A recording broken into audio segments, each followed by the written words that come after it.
Hello everyone, welcome to the lecture 8 of Sale of Goods Act by Golden Law. So today we are going to do our next topic which is transfer of title. देखो 7 lectures किए जहाँ पे हमने till section 26 जो है वो cover कर लिया है। उन सब lecture के जो link है वो मैं आपको description में provide कर दूंगी. You can check it out from there. So without wasting any time, let's start with the lecture 8. तो आज की जो सेक्शन है इसे हम एक एग्जांपल से क्वेश्चन से स्टार्ट करते हैं. हमें मान लो कि जो ए था वो रास्ते में जा रहा था, रास्ते में जाते हुए उसे एक गोल्ड की रिंग जो थी वो मिली. ठीक है, अभी रास्ते में गिरी हुई थी तो ए ने उठा ली.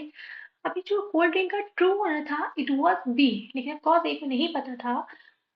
एंड उसने के बाद वो जो रिंग थी वो आगे सी को बेच दी. ठीक है, नाउ अब यहाँ पर दो क्वेश्चन अराइज होते हैं. अभी सी को ये रिंग बेच दी, सी ने गुड फेथ में, उसे नहीं पता था कि चोरी की रिंग है, उसने ये रिंग ले ली. तो अभी यहाँ पर दो क्वेश्चन अराइज होते हैं. फर्स्ट, कि जो ट्रू ओनर है दैट इज हमारा जो बी है उसका राइट प्रोटेक्ट किया जाएगा, या फिर जिसने बाद में इन गुड फेथ जो रिंग थी उसको खरीदा था उसका राइट जो है वो प्रोटेक्ट किया जाएगा. ठीक है, तो ये क्वेश्चन हमारा यहाँ पे अराइज होता है. वे देखो उसके रिगार्डिंग ही हमारा आज का जो सारा का सारा लेक्चर है वो है. ठीक है, स्टार्टिंग फ्रॉम सेक्शन 27. अभी सेक्शन 27 जो है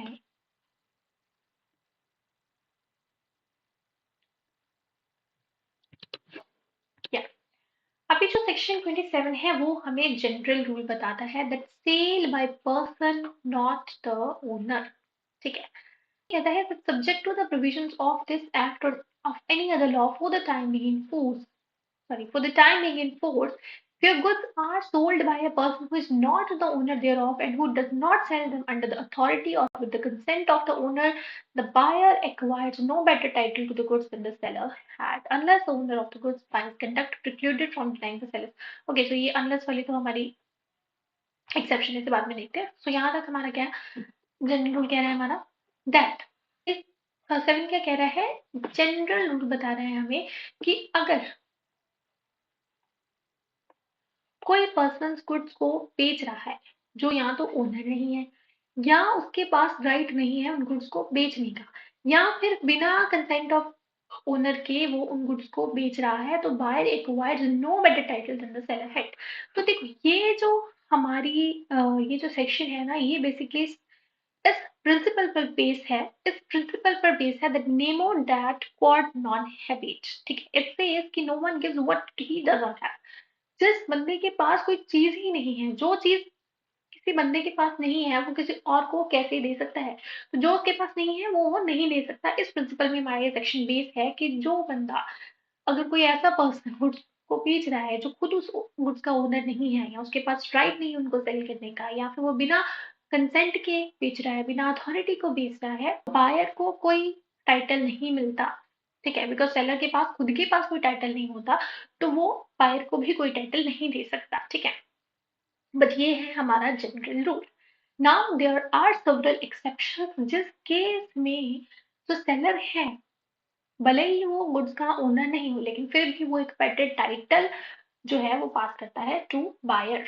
नाउ सेवरल एक्सेप्शन जैसे सेक्शन 27 में दी गई है, सेक्शन 27 सब सेक्शन 2 में 28, 29, 30, 32, सॉरी 30, 54, इन सब में हमें एक्सेप्शंस मिलती हैं. ठीक है, फर्स्ट एक्सेप्शन कहते हैं सेल बाय एस्टॉपल, जो सेक्शन 27 में ही दी गई है. सो सेक्शन 27 में हमारा क्या कह रहा था, यहाँ तक हमने पढ़ा था सेलर हेड. नाउ यहाँ पर उसने आगे क्या लिखा हुआ था, that unless the owner of the goods by his conduct precluded from denying the seller's authority to sell. ये बेसिकली हमारी सेल बाय एस्टॉपल की एक्सेप्शन है. आसान भाषा में समझते हैं. देखो जहां पर ओनर अपने कंडक्ट से या फिर अपने एक्ट से सामने वाले पर्सन को जो गुड्स खरीद रहा था, जो बायर था, उसे ये बिलीव दिला देता है कि जो सेलर है उसके पास पूरा राइट है गुड्स को बेचने का, पूरी अथॉरिटी है गुड्स को बेचने की, तो उसके बाद जो सेलर है वो ये फैक्ट को डिनाई नहीं कर सकता कि सेलर के पास कोई राइट नहीं था गुड्स को बेचने का.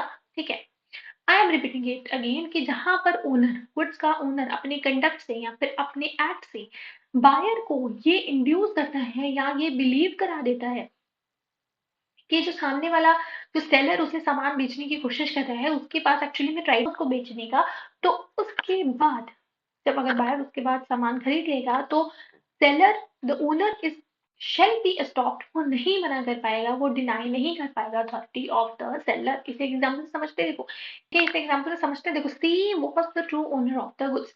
अभी जो ए था उसने बी को सी के प्रेजेंस में यानी कि ट्रू ओनर के प्रेजेंस में कहा कि मैं इस गुड्स का ओनर हूँ, ठीक, चाहे सी था लेकिन सी के प्रेजेंस में ए ने ये चीज दिखा दी कि मैं इस गुड्स का ओनर हूँ। और उसके बाद सी फिर भी कुछ नहीं बोला, वो चुप रहा, ठीक है। उसके बाद ए ने गुड्स बेच दिए बी को। अब यहाँ पर सी अपने गुड्स को वापस रिकवर नहीं कर सकता, वो मना नहीं कर सकता कि ए के पास तो अथॉरिटी ही नहीं थी, ए तो गुड्स का ओनर था ही नहीं। क्यों? क्योंकि जब ए एक्चुअली में कह रहा था that he was owner of the goods, उस टाइम पे सी वहां पे खड़ा था, लेकिन still he chooses to remain silent, वो चुप रहा, ठीक है। ए ने अपनी अथॉरिटी उस गुड्स पे दिखाई, अपनी जो राइट था उस गुड्स पे दिखाया, तो तब भी अगर सी चुप रहा तो उसके बाद he has no authority, he has no, he shall be stopped from denying the seller's authority under this section, ठीक है। Now this was section 27, now section 27 subsection 2। अभी section 27 subsection 2 क्या कह रही है कि अगर mercantile agent, mercantile agent क्या होता है, जब हमने हमने हमारी डेफिनेशंस की थी वहां पे हमने देखा था कि मर्केंटाइल एजेंट बेसिकली वो एजेंट होता है जिसके पास राइट होता है बाय सेलर कि वो गुड्स को बेच सकता है, खरीद सकता है, गुड्स को मॉर्टगेज कर सकता है, एनी टाइप ऑफ राइट ही है, ठीक है। तो ये हमारे सेक्शन क्या कह रहे हैं कि अगर मर्केंटाइल एजेंट के पास ओनर की कंसेंट से गुड्स पड़ी हुई है, मर्केंटाइल एजेंट गुड्स की पोजीशन में है with the consent of the owner, तो अपने normally ordinary course of business में वो जो भी प्रॉपर्टी को सेल कर रहा है वो वैलिड टाइटल पास को वो वैलिड टाइटल पास करेगी टू बायर, ठीक है, एज उसके पास अथॉरिटी थी by the owner to make the same, ठीक है। यानी कि मर्केंटाइल एजेंट चाहे बिना अथॉरिटी के गुड्स को बेच रहा है, लेकिन उसके पास जो गुड्स की पोजीशन थी वो ओनर की कंसेंट से थी। अब वो उसको मान लो बिना अथॉरिटी के भी बेच रहा है, इवन इन दैट केस वो एक वैलिड टाइटल पास करेगी, बिकॉज सामने वाले बंदे को तो ये होगा ना कि ये मर्केंटाइल एजेंट है उस बंदे का, तो इसके पास अथॉरिटी होगी, तो उसने गुड फेथ में अगर जो गुड्स है उसने खरीदा है, उसे नहीं पता था कि जो सेलर है उसने अथॉरिटी नहीं दी, तो जो वो मर्केंटाइल एजेंट है वो एक वैलिड टाइटल ही पास करेगा टू सेलर। मान लो कि ए ने अपनी गाड़ी दी थी बी को, मर्केंटाइल एजेंट को, अब बी ने बिना अथॉरिटी के उसको बेच दिया, लेकिन बायर को लगा कि ये तो सेलर का मर्केंटाइल एजेंट है तो उसके पास अथॉरिटी हो, तो उसने खरीद ली, तो उस केस में वो एक वैलिड टाइटल पास करेगा, और जो ए है उसके पास राइट नहीं होगा वापस अपनी गाड़ी को मांगने का, ठीक है। Buyer will acquire a good title. क्या है कि जो सेलर है वो मर्केंटाइल एजेंट होना चाहिए, ठीक है, और उसके पास गुड्स पोजीशन में जो है वो होनी चाहिए, एंड वो जो पोजीशन है वो ओनर की कंसेंट से चाहिए। ऐसे नहीं है कि उसने जो गुड्स है वो ही चोरी करके ली थी, उसके पास पोजीशन होनी चाहिए with the consent of the owner, ठीक है। और सेल जो है वो तब कर रहा हो जब वो ऑर्डिनरी कोर्स ऑफ बिजनेस में एज अ मर्केंटाइल एजेंट जो है वो एक्ट कर रहा है, ठीक है। और एक्सप्रेसली ऑथराइज किया गया by owner to sell the goods, वो वाली गुड वाले की ना सेल करने के लिए, पर normally normal course of business में वो ऑथराइज हो, उसके पास अथॉरिटी हो कि वो गुड्स को खरीद बेच सकता है, ठीक है। और गुड फेथ में वो जो बायर है वो भी गुड फेथ में एक्ट कर रहा है, और उसके पास नोटिस नहीं था कि जिस टाइम पे वो गुड्स बेच रहा था उस टाइम पे एक्चुअली उसके पास राइट नहीं था गुड्स को बेचने का, ठीक है। अभी यहाँ पर हमारे पास एक केस भी है फोक्स वर्सेस किंग का। इसमें क्या हुआ था कि ए ने अपनी गाड़ी दी थी बी को, मर्केंटाइल एजेंट को, उसको कहा था कि इसे 50,000 से नीचे में मत बेचना। अभी जो बी था उसने 40,000 में कार को बेच दिया। अब सिर्फ सी जो था उसने गाड़ी को गुड फेथ में खरीदा था फ्रॉम मर्केंटाइल एजेंट, तो यहाँ पर सी जो है वो एक वैलिड टाइटल जो है वो एक्वायर करेगा, ठीक है। The next exception we have under section 28, sale by one of joint owners। देखो अगर एक कोई भी चीज है, ठीक है, मान लो एक गाड़ी है, उसके A B C D 4 owner हैं, और जो गुड्स हैं वो सी की पोजेशन में पड़ी हुई हैं, और सी जो है वो गुड्स को बेच सकता है बिना ए बी एंड डी की परमिशन लिए हुए, तो जो सी है वो एक वैलिड टाइटल पास करेगा टू द बायर। यही चीज ही है सेक्शन 28 कह रहा है कि अगर सेवरल जॉइंट ओनर्स हैं और सेवरल जॉइंट ओनर्स में से किसी एक जॉइंट ओनर के पास जो गुड्स है उसकी पोजेशन है with the consent of these other owner, ठीक है। अभी जो पोजेशन है वो बाकी ओनर्स की कंसेंट से है, लेकिन बिना किसी की परमिशन के, बिना किसी से सलाह डिस्कशन किए जो सी है, यानी कि जो जिस जॉइंट ओनर के पास वो सामान पड़ा था, वो जो गुड्स पड़ी थी, उसने किसी और को बेच दी। अब यहाँ पर अगर बायर जो है वो गुड फेथ में एक्ट कर रहा है, उसको नहीं पता कि ये सामने वाले बंदे के पास तो अथॉरिटी ही नहीं है बेचने की, लेकिन अगर वो गुड फेथ में खरीद रहा है तो वो एक वैलिड टाइटल पास होगा। एग्जाम्पल कि मान लो ए बी सी जो है वो एक जॉइंट ओनर है एक पेंटिंग के। अभी ए के पास उसकी पेंटिंग की पोजेशन है with the consent of B and with the consent of C. अब ए ने वो पेंटिंग जो है वो जाके डी को बेच दी। डी को नहीं पता कि ए के पास तो सिर्फ पोजीशन है बट अथॉरिटी नहीं है सेल करने की। डी ने वो गुड फेथ में खरीद ली। भले ही बी एंड सी बाद में मना भी करे, लेकिन डी जो है वो एक वैलिड टाइटल ही एक्वायर करेगा और बी एंड सी उससे कुछ वापस नहीं ले सकते। Then next exception we have is under section 29. अभी section 29 क्या कह रहा है? The sale by person in possession of goods under voidable contract. देखो अभी section 19 and section 19A of Indian contract act जो है वो वॉइडेबल कॉन्ट्रैक्ट की बात करते हैं। ठीक है कि अगर जो सेलर है वो बायर से कंसेंट लेता है बाय फ्रॉड या फिर बाय मिसरिप्रेजेंटेशन, बाय कोशन या फिर बाय अनड्यू इन्फ्लुएंस, तो वो जो कॉन्ट्रैक्ट होते हैं वो क्या होते हैं? वो वॉइडेबल कॉन्ट्रैक्ट के अंदर आते हैं। ठीक है। और अगर सेलर जो है उसने गुड्स की जो पोजीशन है वो ऑब्टेन की है under the voidable contract of section 19 and 19A of Indian contract act, but जो कॉन्ट्रैक्ट है वो अभी तक डिसाइड नहीं हुआ at the time of sale, और उस सेलर ने बायर और उस सेलर ने जो है वो कुछ किसी और को बेच दिए हैं, तो यहाँ पर जो बायर है ही will acquire a good title provided उसे उस टाइम पे उस फ्रॉड के बारे में या उस वॉइडेबल कॉन्ट्रैक्ट के बारे में नहीं पता, ही was acting in good faith. Example का समझ लें तो मान लो कि यहाँ पर ए ने बी को अपना लैपटॉप सेल किया था, लेकिन बी ने उसकी पोजीशन जो थी वो बाय फ्रॉड ले ली। ठीक है, बी यानी कि ए का लैपटॉप था, बी ने उसके साथ फ्रॉड करके जो लैपटॉप की पोजीशन है वो ले ली। अभी ए को बाद में जब फ्रॉड का पता चला तो वो कॉन्ट्रैक्ट को रिसाइन करने के लिए आया, कॉन्ट्रैक्ट को खत्म करने के लिए आया। अब उससे पहले कि कॉन्ट्रैक्ट खत्म करता ए बी ने वो लैपटॉप सी को बेच दिया। अभी सी ने जो लैपटॉप था उसे गुड फेथ में खरीदा, उसे नहीं पता था बी की फ्रॉड था उस टाइम पे, और उसने वो लैपटॉप खरीद लिया। अब यहाँ पर बी जो है भले ही उसके पास टाइटल नहीं था बिकॉज कॉन्ट्रैक्ट जो था वो वॉइडेबल हो चुका था, बट उसने सी को गुड टाइटल पास किया because she was unaware of the whole situation and all. ठीक है ना। तो इसकी जो रिक्वायरमेंट है वो क्या है कि जो सेलर है वो गुड्स की पोजेशन में होना चाहिए अंडर वॉइडेबल कॉन्ट्रैक्ट, मतलब कि बी के पास पोजेशन थी उस टाइम पे, गुड्स जो थी वो सोल्ड हुई थी बिफोर कॉन्ट्रैक्ट रिसाइन। अभी ए जो था उसने अभी तक कॉन्ट्रैक्ट को रिसाइन नहीं किया था बी के साथ, अगर वो रिसाइन कर देता उसके बाद भी सील करता तो वो फिर जो सील थी वो जो थी वो वाइड ही मानी जाती, वो एक वैलिड टाइटल पास नहीं करता। लेकिन क्योंकि अभी ए ने रिसाइन नहीं किया था कॉन्ट्रैक्ट, तो उस केस में जो बी है उसने वैलिड टाइटल पास किया है। ठीक है, और बायर जो था यानी कि सी जो था उसके पास कोई भी नॉलेज नहीं थी कि seller actually he had no authority to sell. अगर तो वो जानबूझ के खरीद रहा है, इवन ही नोस कि सामने वाले के बंदे के पास तो अथॉरिटी ही नहीं है, तो वो पर एक वैलिड टाइटल पास नहीं होगा। लेकिन क्योंकि सी भी अनअवेयर था तो एक वैलिड टाइटल जो था वो पास हो गया। ठीक है।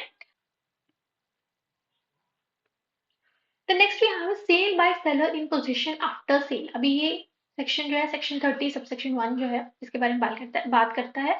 ठीक है। अभी ये क्या कह रहा है हमारा सेक्शन 30 सबसेक्शन 1 जो है वो इसके बारे में बात कर रहा है कि मान लो कि सेलर ने जो गुड्स थे वो बेच दिए थे टू सम अदर पर्सन, लेकिन जो पोजीशन थी सोल्ड गुड्स की अभी भी वो सेलर के पास थी। सेलर ने गुड्स जो है वो किसी को बेच दिए हैं, लेकिन जो गुड्स की पोजीशन है, सोल्ड गुड्स की पोजीशन है, वो अभी भी जो थी वो सेलर के पास ही थी। और उसके बाद भी मतलब एक बार उसने बेच दिया गुड्स, उसके बाद वो फिर से किसी और को भी वो गुड्स सेम जो है वो बेच रहा है। अभी वो गुड्स की पोजीशन में है, लेकिन उसके बाद भी उसने वो गुड्स को या तो फिर से सेल कर दिया या फिर प्लेज कर दिया या फिर किसी और तरीके से डिस्पोजिशन कर दी। तो अभी ये जो भी उसने किया है, सेल की है या प्लेज किया है या डिस्पोजिशन की है, वो एक वैलिड टाइटल पास करेगी। क्यों करेगी? क्योंकि जो सामने वाला बंदा था he was actually unaware, he was acting in a good faith, तो जो प्रॉपर्टी है वो एक वैलिड टाइटल जो है वो पास करेगी। फॉर एग्जाम्पल कि ए ने अपनी बाईसाइकिल बी को बेची, ठीक है, लेकिन अभी जो पोजेशन थी उस बाईसाइकिल की अभी भी ए के पास ही थी। अभी ओनरशिप उसने ट्रांसफर कर दी बी को, जो बाईसाइकिल है वो बेच दी, लेकिन पोजेशन ए के पास ही है। अभी इससे पहले कि बी को डिलीवरी होती, ए ने जाके वो साइकिल सी को बेच दी। अभी सी ने वो गाड़ी खरीद ली, गुड फेथ में खरीदी, उसे नहीं पता था कि बी को ये गाड़ी ऑलरेडी बेच चुका है ए। ठीक है, उसने गुड फेथ में खरीद ली।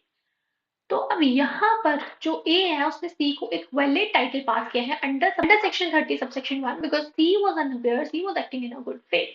ठीक है,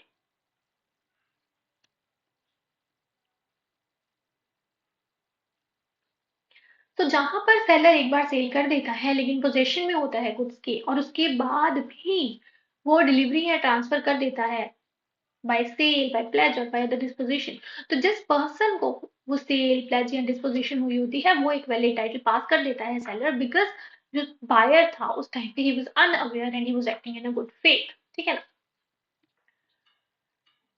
सो हमारा 30 सबसेक्शन 1 किसकी बात कर रहा था? सेल बाय सेलर, कि एक बार सेल करते हैं उसके बाद दूसरी बार फिर से वो सेल कर रहा है because he was in possession. अभी सेक्शन 30 सबसेक्शन 2 जो है वो बायर की बात कर रहा है। ठीक है, तो अभी ये सेक्शन क्या कहता है कि अगर बायर, ठीक है, उसने सेलर से जो गुड्स हैं उसको खरीदने के लिए अग्री कर लिया है। ठीक है, बायर जो है उसने अग्री किया है सेलर के साथ कि वो गुड्स को खरीदेगा। ठीक है, और उसकी possession with the consent of the seller buyer ने अपने पास रख ली। पर जो बायर था उसने अग्री किया सेलर के साथ कि he will by the goods in future. ठीक है, और जो उसकी पोजेशन है वो बायर है वो अपने पास लिया है, और उसके पोजेशन मिलने के बाद उसने उन गुड्स को या तो आगे सेल कर दिया या फिर प्लेज कर दिया या फिर किसी और तरीके से डिस्पोजिशन कर दी उन गुड्स की। तो यहाँ पर जो बायर है, भले ही उसको अभी प्रॉपर्टी पास नहीं हुई, भले ही वो अभी ओनर नहीं बना गुड्स का, लेकिन he will pass a valid title to the other person because he was the person who was receiving the goods wasn't doing that so in good faith without any notice of any lien or a right of original seller। तो वहां पर यही चीज मानी जाएगी, ये चीज seal जो है वो ऐसे इफेक्ट होगी कि जैसे वो लियन या फिर वो राइट जो है वो एग्जिस्ट ही नहीं कर। ठीक है, फॉर एग्जाम्पल कि ए ने बी को लैपटॉप बेचा, अभी बी के पास, बी ने अभी पेमेंट नहीं की थी, ओरिजिनल जो ओनर था वो ए ही था बिकॉज प्रॉपर्टी में ट्रांसफर नहीं हुई थी, पर पोजेशन जो थी वो बी के पास आ गई। अभी इवन जस्ट पोजेशन आने के बाद जो बी था उसने आगे वो लैपटॉप सी को बेच दिया। अब यहाँ पर she was acting on good faith, उसे नहीं पता था कि बी ने अभी तक पेमेंट ही नहीं की है, जो प्रॉपर्टी है वो अभी तक उसको पास ही नहीं हुई है। तो यहाँ पर जो पहले टाइटल है वो बी को पास, सी को पास हो जाएगा। अभी बी के पास भले ही टाइटल नहीं था खुद के पास बिकॉज प्रॉपर्टी अभी ट्रांसफर नहीं हुई थी, लेकिन स्टिल जो बी है वो एक वैलिड टाइटल सी को पास कर सकता है because she was acting in a good faith. ठीक है ना। तो सेक्शन 30 सबसेक्शन 2 क्या कह रहा है कि अगर बायर अग्री कर रहा है to buy goods from seller और पोजेशन उसके लिए आता है एंड पोजेशन लेने के बाद वो फर्दर किसी तरीके से डिस्पोजिशन कर देता है, प्लेज कर देता है या सेल कर देता है, तो that will pass a valid title. ठीक है ना। Then sale by an unpaid seller, देखो इसको सेक्शन 54 है, इस ये एक इम्पोर्टेंट टॉपिक है जिसे हम फर्दर अच्छे तरीके से करेंगे, लेकिन अभी जितना पढ़ लो कि अगर एक अनपेड सेलर है, ठीक है, और उसने गुड्स को रीसेल कर दिया है, तो वो एक वैलिड टाइटल जो है वो पास करेगा। ठीक है, अभी मान लो कि ए ने 100 बैग्स ऑफ राइस जो थे वो बी को बेचे, लेकिन अभी बी जो था वो पेमेंट ही नहीं कर पाया। ए ने उसके बाद वो गुड्स जो थे वो रीसेल कर दिए टू सी। अभी सी के पास नॉलेज नहीं थी, ठीक है, he was acting on good faith, तो जो प्रॉपर्टी है जो सी है we will get a valid title. ठीक है, देन दो वर्ड है, अभी ये जो है इंडियन कॉन्ट्रैक्ट एक्ट की एक्सेप्शन है, लेकिन हम इसको भी एक बार देख लेते हैं। The sale by finder of goods, अभी देखो कि फाइंडर ऑफ गुड्स है उसकी पोजीशन क्या होती है? बिल की पोजीशन होती है कि उसे गुड्स मिले हैं, अभी जो ओनर है उसको गुड्स देने हैं। लेकिन अगर जो फाइंडर ऑफ गुड्स है उसे लगे कि मतलब उसने अपनी सारी कोशिशें कर ली हैं लेकिन उसे ट्रू ओनर नहीं मिल रहा गुड्स का, ठीक है, या फिर अगर गुड्स का ट्रू ओनर मिल रहा है तो वो डिनाई कर रहा है कि जो भी उसका एक्सपेंसेस लगे हैं फाइंडर ऑफ गुड्स के वो फुलफिल नहीं करेगा, और जो उसके एक्सपेंसेस हैं वो 2/3 बन रहे हैं of total value of goods, तो उस केस में जो फाइंडर ऑफ गुड्स है उसके पास राइट होता है कि वो गुड्स को रीसेल कर सकता है। ठीक है, now next was sale by pawnee. Pawnee section 176 of Indian contract act में दिया गया। अभी फनी की क्या लायबिलिटी होती है कि जो गुड्स हैं वो रिटर्न करेगा जब भी उसका डेट जो है वो रीपे हो जाएगा। और अगर पॉनर जो है वो डिफ़ॉल्ट करता है इन पेमेंट ऑफ द गुड्स या इंटरेस्ट, तो जो पानी है वो गुड्स को रीसेल कर सकता है और जो सामने वाला बंदा होगा he will acquire a good title to the goods. ठीक है। So this was the topic of transfer of title, इसमें बेसिकली हमने सेक्शन 27 और उसके कुछ सबसेक्शंस कुछ और सेक्शंस की हैं which were acting as exceptions to that। तो अगर यहाँ तक आपको कोई भी डाउट है you can ask me in the comments इस लेक्चर में जो भी डाउट है। और उसके बाद उसके अलावा भी प्रीवियस लेक्चर जितने भी हमने किए हैं उन सबका लिंक मैं डिस्क्रिप्शन में प्रोवाइड करी हूँ। You can check it out from there and for more such short videos do subscribe my channel, like my video। Thank you guys।